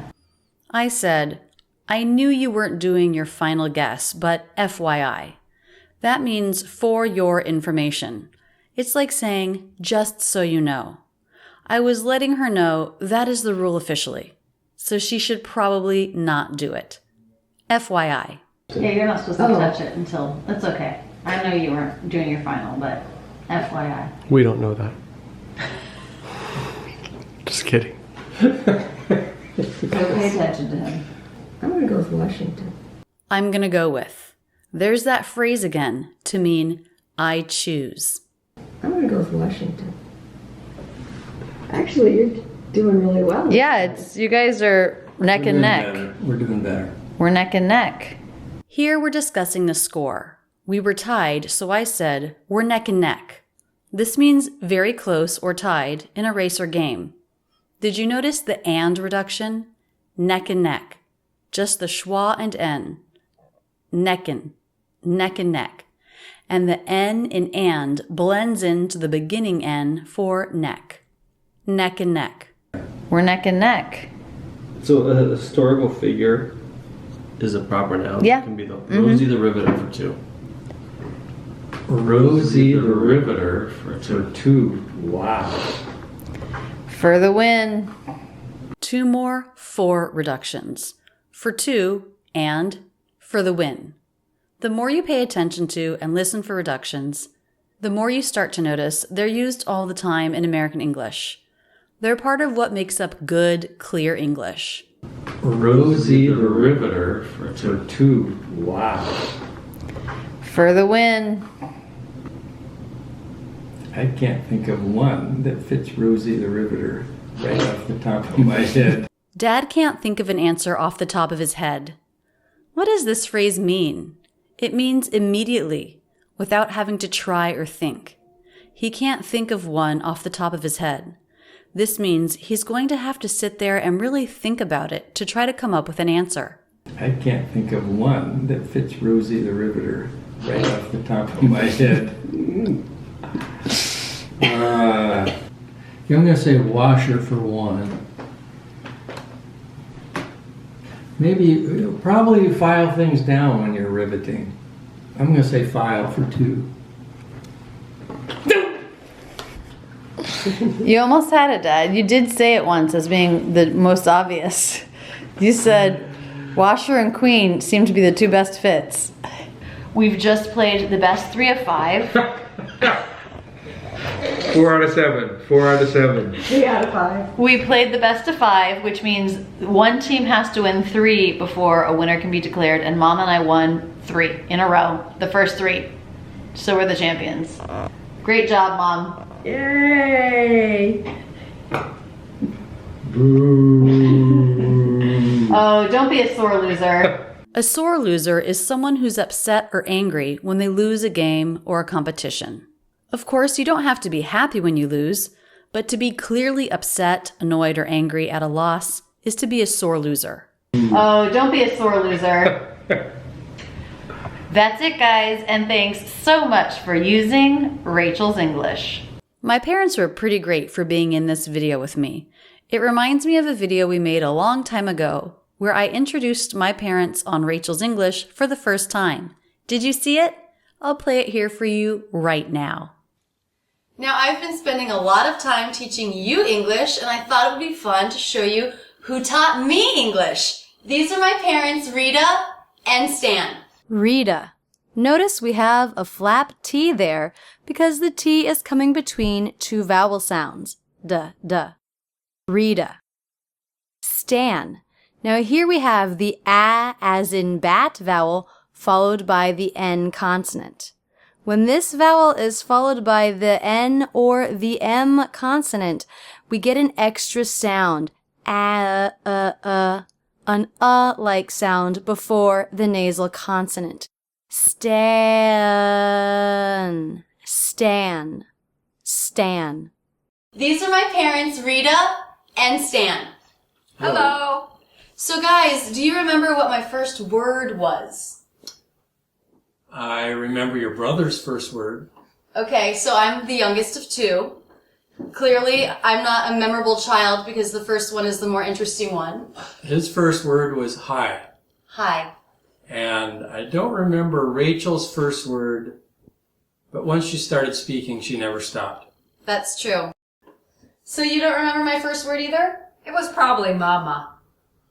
But you don't actually know. I don't actually know. Okay. The pronunciation of this word is 4 syllables, and with the ch consonant sound. Actually. But I noticed both my mom and I here pronounced it actually. We're reducing the word by substituting the ch with the sh sound that has no stop. We're making it a little bit smoother. And we're dropping the schwa syllable altogether. Actually. Actually. But you don't actually know. I don't actually know. Okay.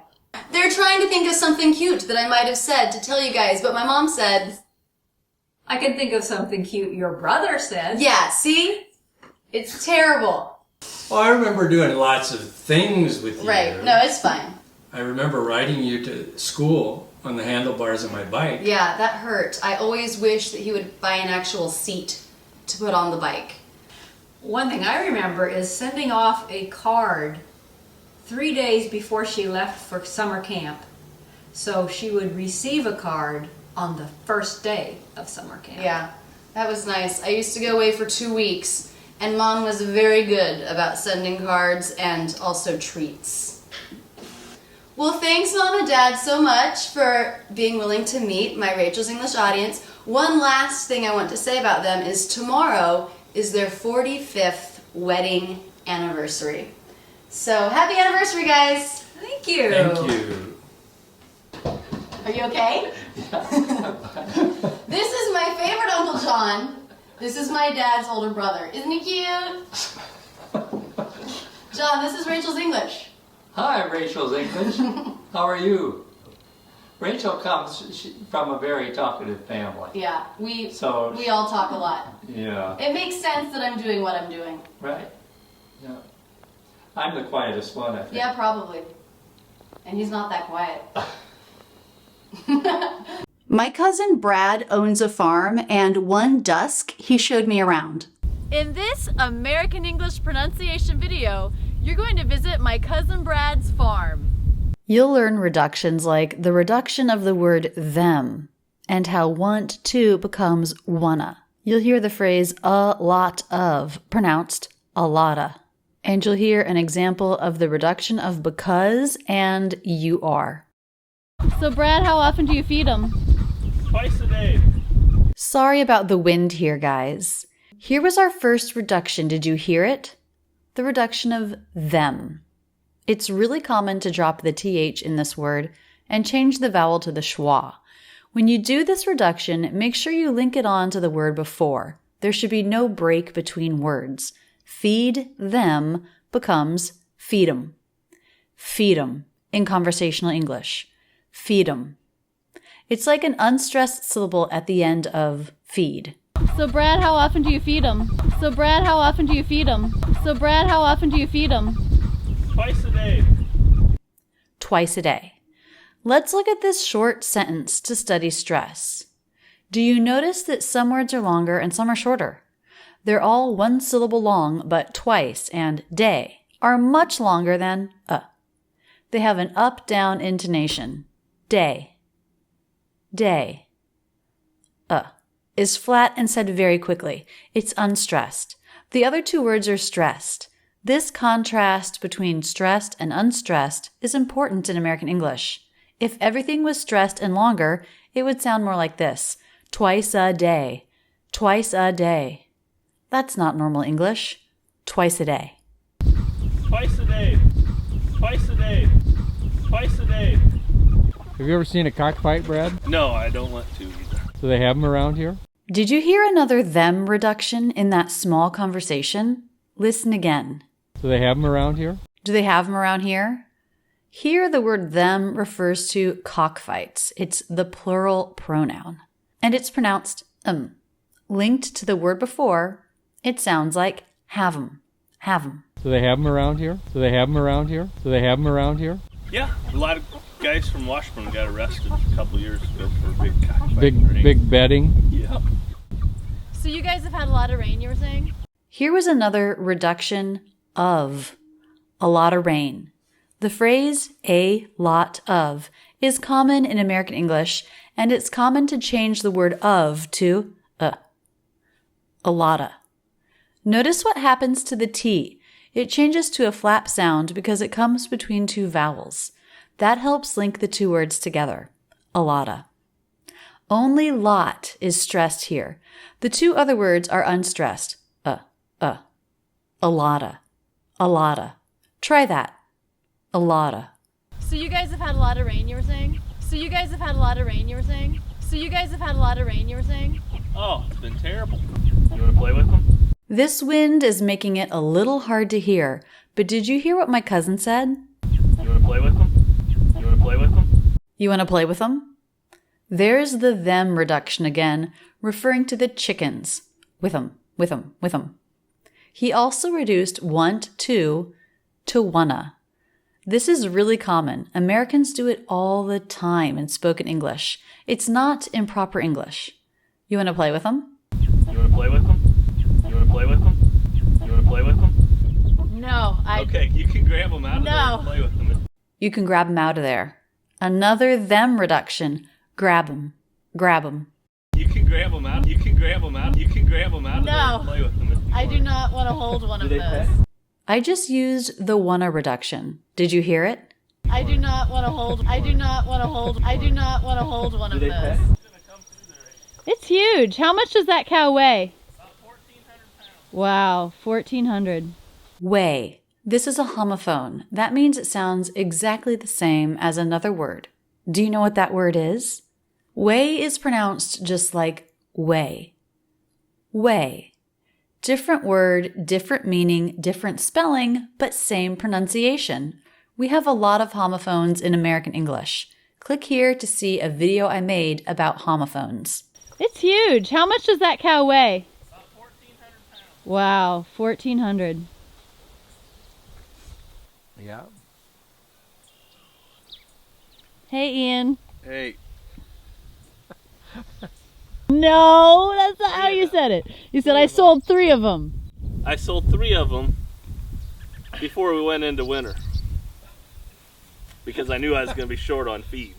Here my cousin is talking about his cows, and I made him say it again so I could get it on camera. Do you hear the them reduction? I sold 3 of them. 3 of them. 3 of them. Try that. 3 of them. I sold 3 of them. I sold 3 of them. I sold 3 of them before we went into winter because I knew I was going to be short on feed. Good job. I don't think I was meant to be a farmer. You want to feed him, Ian? You just heard 2 reductions that we've already learned in this video. What are they? You want to feed him, Ian? You want to feed him, Ian? Wanna and Do you want to feed them? You want to feed them? I dropped the word do, turned want to into wanna, and used the them reduction. You want to feed him, Ian? Ian is my brother. You want to feed him, Ian? You want to feed him, Ian? You want to feed him, Ian? Cows spend a lot of time in there. Who? The cows do. Oh, Do you keep them in there during the winter? My dad made the them reduction too. Did you hear it? Do you keep them in there during the winter? Keep them in there during the winter? Keep them in there during the winter? Keep them in there. Keep them. Keep them. Just add that unstressed syllable to the end of the word before. Keep them. My dad also dropped the T in winter. It became winter. Did you notice that? Keep them in there during the winter? During the winter? During the winter? Keep them in there during the winter? Actually, I noticed my cousin Brad did this earlier too. Did you notice? Winter became winter. Before we went into winter. Before we went into winter. Before we went into winter. Americans sometimes drop the T when it comes after an N. Winter sounds like winner. Other common examples of this: center, interview, international, internet. Keep them in there during the winter, or do they still go out some in the winter? They go outside. They're actually outside even when it's snowing, because when I come to feed them, they have snow on their backs. Oh. Because when I come to feed them reduction also, my cousin Brad reduced because. It became cause when I. Because when I come to feed them, because when I come to feed them, they have snow on their backs. Oh. Brad, thanks for showing me your farm. You're welcome. You're welcome. This is a really common phrase. We don't say you are welcome. We don't generally say you're fully pronounced, but we reduce it. You're welcome. You're welcome. You're welcome. You're welcome. You're welcome. You studied a lot of reductions today. Reductions are a part of natural spoken English, but I don't recommend using them in writing. It's not professional. But please, please use them when you speak. It will sound great. Which one of these conversations was your favorite? Let me know in the comments. I love sharing my life with you, sharing the English language with you. Be sure to subscribe with notifications on so you never miss a lesson. I love being your English teacher. That's it, and thanks so much for using Rachel's English.